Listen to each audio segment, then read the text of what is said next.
There are moments when power, no matter how carefully it has been cultivated, reveals its most dangerous form not in the hands of enemies, but in the hands of those who believe they are protecting something they love. For Bill Spencer, the line between protection and control had always been blurred, not because he lacked awareness, but because he had built his entire life on the belief that decisive action was the only language the world truly understood. And when he learned the full extent of what Ivy Forrester had done, the deception, the forged letter, the calculated manipulation that had quietly redirected Will's life without his knowledge, that belief did not waver. It intensified, sharpened into something colder, something far less patient than the restraint he might have once attempted to exercise. The revelation did not come to him gently. It arrived with a weight that settled into his chest and refused to move, a slow-burning realization that his son had been made vulnerable in a way that felt deeply personal. It was not just another casualty in a corporate game, not just another piece moved without consent. He was family, and in Bill's world, family was not negotiable. The idea that someone had orchestrated events to control his son's future struck at the core of everything Bill believed he stood for. It was not simply anger that followed. It was a sense of violation, of intrusion into a space that he had always guarded with absolute intensity. In the quiet moments that followed, before any action was taken, there was a brief, almost imperceptible pause where Bill could have chosen a different path. He could have confronted Ivy directly, demanded answers, forced a resolution that remained contained within the personal sphere. But that was not how he operated. His instincts did not lean toward containment. They leaned toward domination, toward ensuring that any threat was not just neutralized, but dismantled in a way that sent a message strong enough to prevent it from ever happening again. And in that instinct, the decision was made long before it was spoken aloud. The plan unfolded with the kind of precision that had defined Bill's rise to power. He did not lash out impulsively. He assessed, calculated, identified the structural weaknesses within Forrester Creations that could be exploited without immediate visibility. The company's reliance on key suppliers, long-standing partnerships that had been built on trust and mutual benefit, became the focal point of his strategy. These were not just business relationships. They were lifelines, threads that held together the operational stability of an empire that had long prided itself on its resilience. Bill understood that if those threads were pulled with enough force, the entire structure would begin to strain.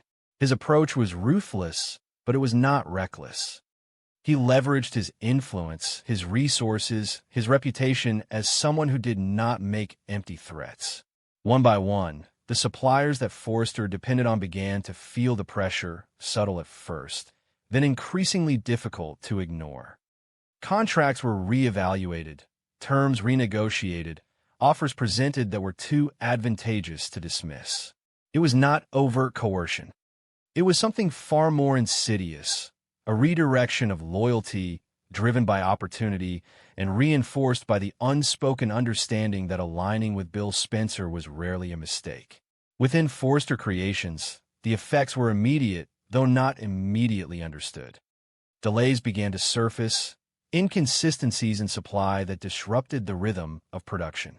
Meetings were called, explanations sought, but the answers were fragmented, incomplete.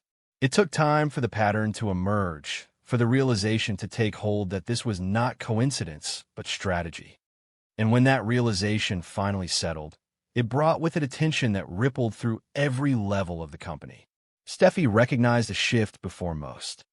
Her instincts, sharpened by years of navigating both family and business conflicts, alerted her to the possibility that this was not an isolated disruption. The precision of the pressure, the timing, the specific points of vulnerability being targeted, all pointed toward a deliberate hand. When Bill's involvement became clear, it did not surprise her as much as it confirmed something she had already begun to suspect. What unsettled her was not just the fact that he was acting against them, but the scale at which he was willing to do so. Ridge, confronted with the same reality, responded with a mixture of disbelief and frustration. He had faced competitors before, navigated hostile environments, adapted to shifting market dynamics. But this was different. This was not a rival seeking advantage. This was a calculated assault driven by personal motive, one that blurred the boundaries between business and family in a way that made conventional responses insufficient. The idea that Ivy's actions had triggered something of this magnitude forced him to reevaluate not just her role within the company, but the broader implications of allowing her to remain. Ivy, for her part, did not retreat in the face of this pressure. If anything, it reinforced her understanding of the stakes she had been operating within. She had known that her actions would provoke a response, though perhaps not one of this scale. But rather than stepping back, she adapted, recalibrating her position within a landscape that had suddenly become far more volatile. The alliance she had begun to build, the networks she had quietly established, now became essential to her survival. She was no longer just defending her place. She was navigating a battlefield where every decision carried immediate consequences. As the conflict escalated, Bill made his position unmistakably clear.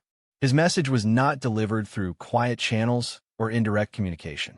It was direct, unequivocal, and impossible to misinterpret. Anyone who harmed a member of the Spencer family would face consequences, not just in personal terms, but in ways that affected everything they relied on. It was a declaration of intent, a statement that transcended the immediate situation and reinforced the identity he had built over decades. He was not asking for compliance. He was demanding it. But what Bill did not fully anticipate was the impact his actions would have on the very person he believed he was protecting. Will, already struggling to reconcile his own emotions in the aftermath of Ivy's manipulation, found himself caught in a new conflict, one that shifted the focus away from what had been done to him and toward how it was being addressed. The disruption at Forrester Creations did not feel like justice to him. It felt like escalation, like a response that amplified the damage rather than resolving it. The more he became aware of what his father was doing, the more his internal conflict intensified. There was a part of him that understood the instinct behind it, that recognized the desire to protect, to retaliate against someone who had crossed a line that should never have been crossed. But there was another part, equally strong, that felt deeply uncomfortable with the method. He did not want his pain to become a justification for actions that affected people beyond those directly involved. He did not want to be the reason an entire company faced instability, the reason relationships built over years began to fracture. That discomfort grew into something more tangible the moment he saw the effect it had on Elektra. Her reaction was not one of approval or relief. It was uncertainty, concern, a quiet questioning of what this meant for their future. The world she had begun to build with him, already complicated by the circumstances that had brought them together, now felt exposed to forces she could not control. And in that exposure, Will saw something he could not ignore. This was no longer just about him. It was about the life they were trying to create, the stability they needed, the environment in which their future would take shape. The confrontation between father and son did not erupt immediately.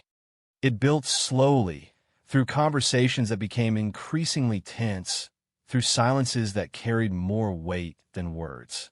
We'll try to reason with Bill at first, to explain his perspective in a way that might bridge the gap between them. He spoke of consequences, of boundaries, of a need to separate personal pain from broader impact. But Bill, anchored in his own conviction, struggled to see the situation through that lens. To him, restraint felt like weakness, like a failure to act when action was clearly required. The breaking point came not with a dramatic outburst, but with a moment of clarity that neither of them could avoid. Will, standing in front of his father, no longer as someone seeking guidance, but as someone asserting his own position, made a demand that carried more weight than any argument. He asked Bill to stop, not to reconsider, not to adjust, but to stop entirely. It was not a request made lightly. It was a boundary, drawn with a firmness that reflected the shift that had taken place within him. For Bill, that moment was both familiar and foreign. He had faced opposition before, had navigated challenges to his authority with confidence and control. But this was different. This was his son, the person he believed he was protecting, rejecting the very actions he had taken on his behalf. It forced him into a position he rarely occupied, one where his certainty was met not with resistance from an adversary, but with disappointment from someone whose opinion mattered in a way no competitors ever could. The argument that followed was not just about strategy or consequences. It was about identity, about the way each of them understood strength, protection, and responsibility. Bill saw his actions as an extension of his role as a father, a demonstration of his unwillingness to allow harm to go unanswered. Will saw them as an overreach, a refusal to respect his autonomy, a continuation of a pattern where control was mistaken for care. Neither of them was entirely wrong, and that was what made the conflict so difficult to resolve. As their voices rose and their positions hardened, the fragile sense of reconciliation they had begun to rebuild in the past seemed to fracture once again. Old tensions resurfaced, not as isolated grievances, but as part of a larger pattern that neither of them had fully addressed. The progress they had made, the understanding they had begun to develop, now felt uncertain, as though it had been built on a foundation that had not yet been tested under pressure. In the aftermath of that confrontation, the distance between them was not immediately visible, but it was undeniably present. It existed in the way they spoke to each other, in the pauses that replaced what had once been easier conversations, in the unspoken acknowledgement that something had shifted. Bill, for all his certainty, was left to confront a reality he had not fully anticipated, that protecting his son did not always mean acting on his behalf, and that sometimes the greatest challenge was knowing when to step back. Will, for his part, carried the weight of that confrontation with a mixture of relief and unease.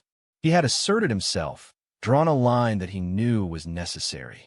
But in doing so, he had also reopened a wound that had not fully healed. The relationship he had been trying to rebuild with his father now stood at another crossroads, one where the path forward was no longer clear. And in the background, the consequences of Bill's actions continued to unfold, shaping the environment in which all of them existed. Forrester Creations remained under pressure, its stability uncertain, its leadership forced to confront decisions that extended beyond the immediate conflict. Ivy remained a central figure in that dynamic, her presence a constant reminder of how a single act of manipulation could ripple outward, affecting lives and relationships in ways no one had fully anticipated. What began as an attempt to protect had evolved into something far more complex, a chain reaction that blurred the lines between intention and impact. And as each of them stood within that unfolding reality, one truth became increasingly difficult to ignore. Power, when driven by emotion, does not always create resolution. Sometimes, it creates new fractures, new conflicts, new questions that cannot be answered through force alone. The aftermath of that confrontation did not explode outward in dramatic fashion. Instead, it settled into something colder, more insidious, a quiet distance that neither Bill nor Will could easily bridge. The words had been said, the line had been drawn, and yet nothing about the situation felt resolved. If anything, the tension had only shifted form, moving from open conflict into a lingering presence that followed them both in the hours and days that came after. For the first time in a long while, Bill Spencer found himself standing in a space where control, his most reliable tool, no longer guaranteed the outcome he expected. He did not stop immediately. That was not in his nature. Even as Will's demand echoed in his mind, even as the disappointment in his son's voice lingered with an unfamiliar weight, Bill continued to move forward with the mechanisms he had already set in motion. Deals were too far along, pressure points already activated, and a pull back abruptly would not only weaken his position but signal hesitation, something he had spent his entire life refusing to show. But there was a difference now, subtle yet undeniable. The certainty that had once driven his actions was no longer absolute. It had been interrupted, not by an external threat, but by something far more complicated, the realization that in protecting his son, he might be losing him again. Inside Forrester Creations, the strain had reached a point where it could no longer be contained behind closed doors. The disruptions in supply had begun to affect timelines, collections delayed, presentations pushed back, clients growing restless. What had once been a seamless operation now felt fragile, each delay exposing the underlying instability that Bill's strategy had carefully engineered. Steffi found herself navigating a crisis that extended beyond business, one that demanded immediate decisions with long-term consequences. The pressure was no longer theoretical. It was visible, measurable, and increasingly difficult to manage without addressing its source. Ridge, forced into a position where pride could no longer dictate his response, began to consider options he would have once dismissed outright. The idea of removing Ivy, of conceding to the pressure being applied, no longer felt like a question of fairness or internal policy. It had become a matter of survival, of preserving the company's ability to function in the face of an external force that was proving both relentless and precise. Yet even as that option gained weight, it carried its own cost. Letting Ivy go under these circumstances would not just be a personnel decision. It would be an admission that the company could be influenced, that its internal decisions could be reshaped by outside pressure. And for a family built on the illusion of unshakable authority, that admission was not easily made. Ivy, observing the escalation from within, began to understand that the situation had moved beyond her initial intentions. What had started as a calculated attempt to secure her position had now drawn in forces far larger than she had anticipated. Bill's intervention was not something she could control, and while it created opportunities, it also introduced a level of unpredictability that made her position more precarious than ever. She was no longer just negotiating her place within the company. She was navigating a battlefield where alliances shifted quickly and consequences arrived without warning. For Will, the consequences were deeply personal in a way that none of the others could fully grasp. He watched as the world around him responded to a situation that had begun with his own pain, and he felt increasingly disconnected from the way that pain was being interpreted. What Bill saw as injustice demanding correction, Will saw as something far more complicated, something that did not lend itself to the kind of aggressive response his father had chosen. He did not want his life to become a catalyst for corporate warfare. He did not want his relationship with Elektra to exist under the shadow of decisions made without his consent. Elektra, standing beside him, felt the weight of that shadow in ways she had not anticipated. What had once been a fragile sense of stability now felt threatened by forces she could not influence. She saw the way Will struggled, the tension that followed him even in moments that should have been calm. And in that tension, she began to understand that their future was not just being shaped by their own choices, but by the actions of those around them. It created a quiet fear, one she did not voice immediately, but one that settled into her thoughts with increasing persistence. The next confrontation between Bill and Will did not come as a surprise. It was inevitable, a continuation of a conversation that had never truly ended. But this time the dynamic had shifted. Will was no longer reacting. He was standing firm, grounded in a clarity that had taken time to form. He did not raise his voice, did not allow emotion to overtake his words. Instead, he spoke with a calm that carried more weight than anger ever could, reiterating what he had already made clear. This was not what he wanted. This was not how he wanted his life to be handled. Bill listened, but not in the way he once would have. There was no immediate dismissal, no attempt to overpower the argument with authority. Instead, there was a pause, a moment where the conflict within him became visible in a way it rarely did. He saw his son not as someone in need of protection, but as someone demanding respect, someone asserting a boundary that could not be ignored without consequence. And for perhaps the first time, he recognized that continuing on his current path might achieve the outcome he sought in business terms, but at a cost he was not willing to fully accept. That recognition did not lead to an immediate reversal. It led to hesitation, to a slowing of momentum that was subtle but significant. The pressure on Forrester did not disappear overnight, but it began to shift, becoming less aggressive, less overtly targeted. It was not a full retreat, but it was no longer an all-out assault. It was a recalibration, an attempt to find a balance between action and restraint, between power and the limits that even Bill Spencer could not entirely ignore. Inside Forrester Creations, that shift was felt, though not fully understood. The intensity of the pressure eased just enough to create space for response, for strategy, for the possibility of resolution that did not rely solely on surrender. Steffi, recognizing the change, saw it not as victory, but as opportunity. It was a chance to regain control, to address the internal issues that had allowed the situation to escalate to this point. And at the center of that effort remained Ivy, whose presence continued to complicate every decision. The choice regarding Ivy could no longer be delayed. It had become the focal point of a conflict that had drawn in too many variables, too many competing interests. Ridge and Steffi, standing together in a moment that demanded unity, were forced to confront the reality that whatever decision they made would carry consequences they could not fully predict. Keeping Ivy meant continuing to navigate the instability her actions had created. Letting her go meant acknowledging the influence of external pressure, a precedent that could not easily be undone. For Ivy, the outcome of that decision would define everything that came next.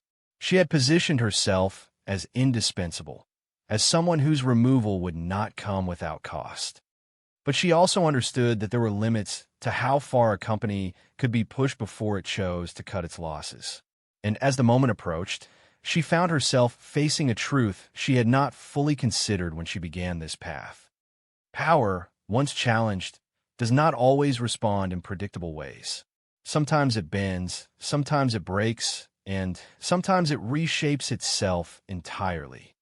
In the midst of all this, Will stood at a distance from the corporate battle that had formed around him, yet remained deeply affected by its outcome.